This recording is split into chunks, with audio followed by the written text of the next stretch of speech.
By Mark Savage, BBC Music reporter. Image copyright Universal Music. Image caption: Ali Campbell left with his UB40 bandmates Astro and Mickey Virtue in a reggae anorak, says Ali Campbell, vocalist and founder of UB40. My whole life, I lived and grew around reggae music. I was devoted to it. I was a bit of a nutter. Actually, it's an obsession that's paid off. UB40 have sold 70 million albums and scored 3 #1 singles over the last 4 decades.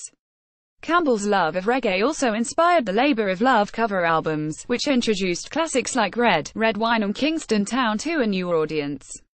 The band have had a turbulent couple of years, which culminated in the 8 members splitting into 2 factions. Ali's brother, Duncan, now fronts the band known simply as UB40, while the singer himself performs as UB40 featuring Ali, Astro Mickey, alongside keyboard player Mickey Virtue and the toaster, percussionist Astro, aka Terence Wilson. The trio's latest album, A Real Labour of Love, entered the charts at number 2 in March and is among the top 40 best-selling albums of the year. That's hilarious, or I find it funny, at least, laughs the singer. As the band prepare to play the Coventry leg of BBC Music's biggest weekend this Sunday, Campbell reflected on 40 years of success. The biggest weekend comes in the middle of your 40th anniversary tour. Does it feel like 4 decades have passed? No, it's shot by. I couldn't have had a better life, truly. What's the secret to your longevity? You've got to remember that when I took reggae up, it was only in its infancy. We started the band in 1979, and reggae had only come around in '68. So it was only 11 years old. Before that it was rocksteady, and before that it was ska. So we chose a very young music genre. In fact, the youngest there was. And that's probably why we're still cool today. Because reggae hasn't outlived its own cool like jazz has. Image caption: UB40 made their Top of the Pops debut in 1980. Reggae was a relatively underground thing in the UK in the 1970s. How did you get into it? I lived in Balsall Heath in South Birmingham, which was a predominantly immigrant area. The first generation of Windrush kids were all my friends, and I grew up with Indian and Jamaican friends. So the music of the streets was Indian music, which I love, Muhammad Rafi and Asha Bhosle and all that, and reggae.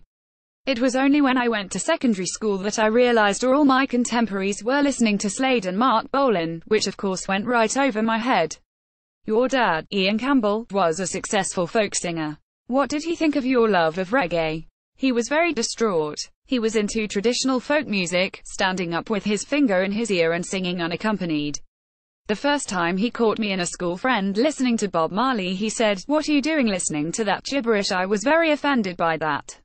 A bit later on, when my friend had gone home, I went into him and said, "Dad, hey Willy Wallachie, how John Dougal, Alana Quo Russia T, Roo, Roo, Roo." Now that's gibberish, and it was only when his friend, another folk singer called Bob Davenport, sang Get Up, Stand Up that my dad got interested. Still, he must have been proud when you went on to have so much success. No, I think he was bitter and resentful, actually. He was given a Lifetime Achievement Award, and when he went to receive it, he said, "I don't suppose you remember the Ian Campbell folk group?"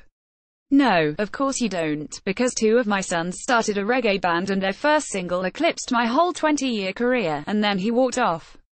That's a shame. But, you know, I didn't care. It's the usual father-son thing. I did the exact opposite to what he wanted me to do. I suppose. If your dad approves of your taste in music, you're doing something wrong. I used to think that, but I've got my own sons and daughters now, who all approve of me greatly. They love reggae. But like I said, I think reggae's still relevant. It's the backbone of pop music now. Oh, check it out, man.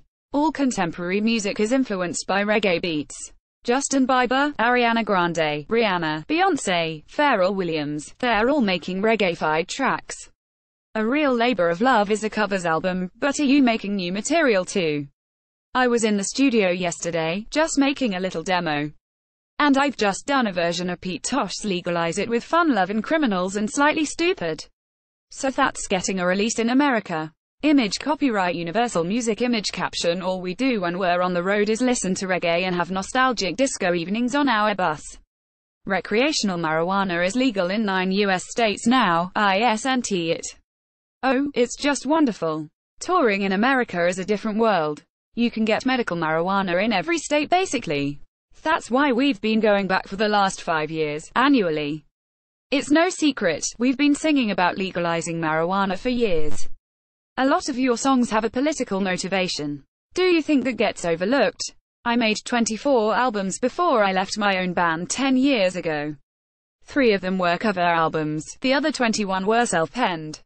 If you look at the music, we actually got angrier as we got older. Songs like 1 in 10, about unemployment, and King, about civil rights, are still relevant today.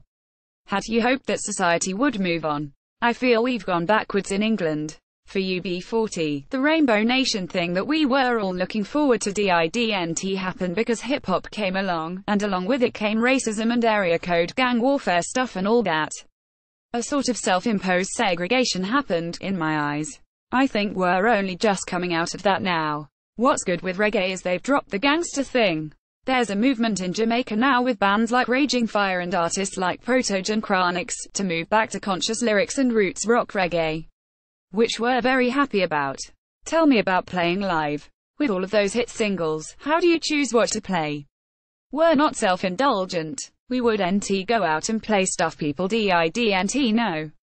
So you just get a 90-minute set of all our hits, young and old and fresh and stale. What's the one you look forward to performing every night and what one do you dread? I don't dread any of them. There's none of that. Oh, red wine's a millstone around my neck. Because you've got to remember, we did red wine because we loved the original. And it always goes down brilliantly. Will you be playing She Loves Me Now from A Real Labor of Love? Of course, that was the lead track. Tell me about covering that song, because Beres Hammond is a legend.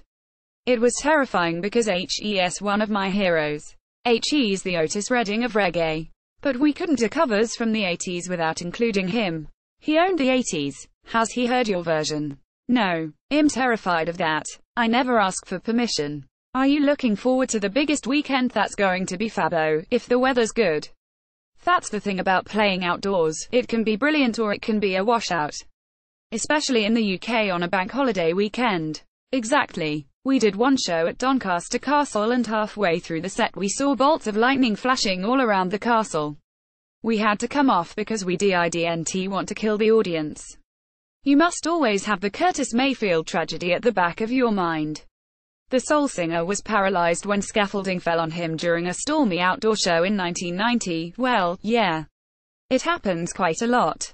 You hear of microphones being hit by lightning and the scaffolding around the stage is basically a lightning conductor. As a frontman, how do you work up the crowd if they've been soaked? The only thing you can do is stand and perform with them. If they've been respectful enough to wait for you in the pouring rain, I think you have to go out there and share the misery. The show must go on.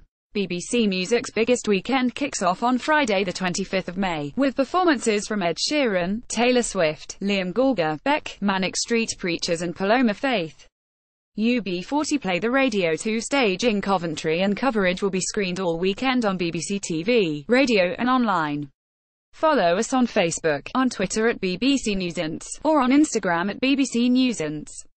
If you have a story suggestion, email entertainment.news@bbc.co.uk.